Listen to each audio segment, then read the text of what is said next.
positive masculinity.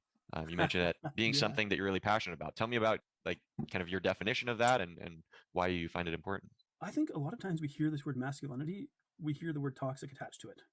While it has a place, I think it's a really discouraging thing to hear for a lot of men.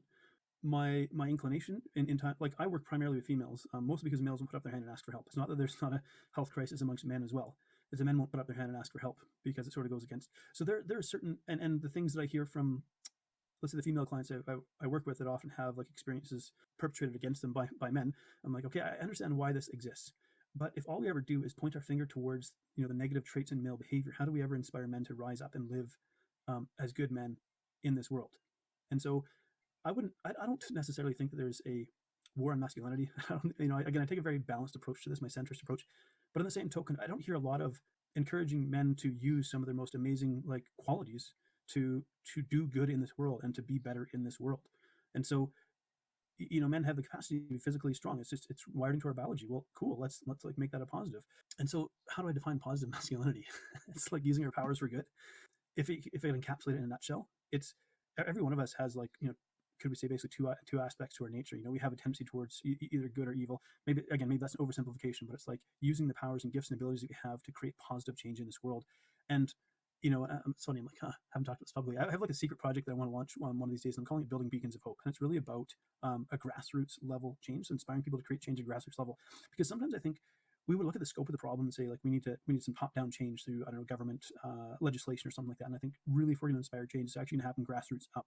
And so people doing small positive things in even their local community it is going to be much more powerful than sort of one voice speaking top down, if I could put it that way. Right. And so you mentioned like physical strength as far as being one of those kind of positive qualities, that men possess. In general, what do you feel like are some of the other kind of positive qualities of masculinity that can be expressed in the world? Masculinity covers such like a broad spectrum. Maybe very often when we thought about masculinity in the past, you think about like Rambo or Homer Simpson. Like those are your two choices. You're either a lazy, fat, donut eating, sort of bumbling, lovable idiot, or you're this hyper masculine, super muscular superhero, sort of larger than life character. And I'm like, well, there's a lot of space in between there that we can slot ourselves into. And so, but we can look across sort of like male biology as a whole and find certain common trends, right? And so men tend to be maybe a little bit less connected to their emotions than females. And again, none of these hold like 100% true, but we can say like across the board, we're going to kind of generally observe that like there's this sort of separation between like men and their emotions. Well, what that allows us to do is it allows us to do things that maybe are more difficult and uncomfortable, and sort of persevere through hard circumstances and without getting necessarily dragged down negatively by it.